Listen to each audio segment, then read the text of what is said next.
અમરેલીના મોડાસામાં યુવતીની છેડતી કરનાર 2 આરોપીની પોલીસે ધરપકડ કરી। વહેલી સવારે નોકરીએ જતી યુવતીની છેડતી કરવાના કેસમાં મોડાસા પોલીસે કાર્યવાહી કરી। સહયોગ ચોકડી પાસે રિક્ષા ચાલક અને રિક્ષામાં બેઠેલા અન્ય યુવકે યુવતીની એકલતાનો લાભ લઈ છેડતી કરી।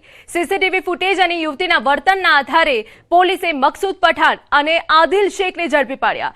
પોલીસે બંને આરોપીને ઘટનાસ્થળે લઈ જઈ ઘટનાનું રિકન્સ્ટ્રક્શન કર્યું। સમાચારમાં વાત હવે રાજકોટની કરીએ તો સરદાર ગામે તંત્રની મંજૂરી વિના ખાનગી મેળો ચાલી રહ્યો હોવાનો આક્ષેપ છે। ટીઆરપી ગેમ ઝોન અગ્નિકાંડ બાદ પણ છેલ્લા 2 દિવસથી ચાલી રહેલા મેળામાં વિવિધ રાઇડ્સ ધમધમી રહી છે।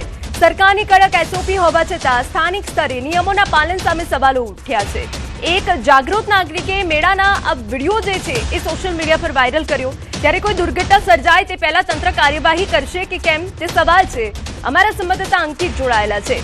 અંકિત, આ મામલાને લઈને શું અપડેટ છે આપની પાસે?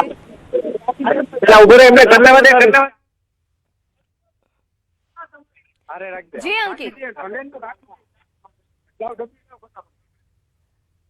અંકિત, આ મામલાને લઈને આપની પાસે હાલ શું અપડેટ છે?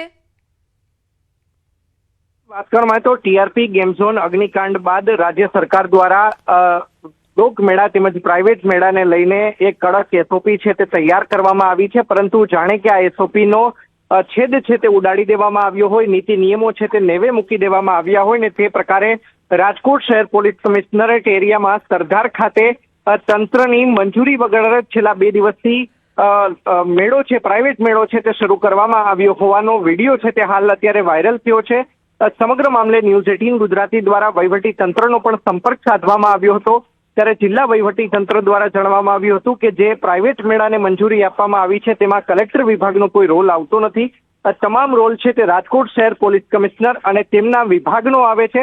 ત્યારે હજુ સુધી રાજકોટ શહેર પોલીસ કમિશનરના લાયસન્સ બ્રાન્ચના સૂત્રોનું જો માનીએ તો સૂત્રોના હવાલેથી ખબર મળી રહી છે કે આ મેળાને કોઈ પણ જાતની મંજૂરી છે તે લાયસન્સ બ્રાન્ચ દ્વારા આપવામાં નહોતી આવી। ત્યારે કોની રહેમ રાહે આ પ્રકારે ખાનગી મેળો છે તે છેલ્લા 2 દિવસથી ધમધમી રહ્યો છે।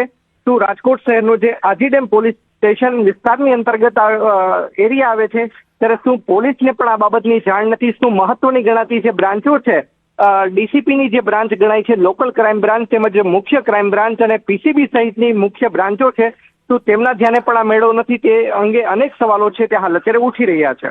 બિલકુલ, આભાર।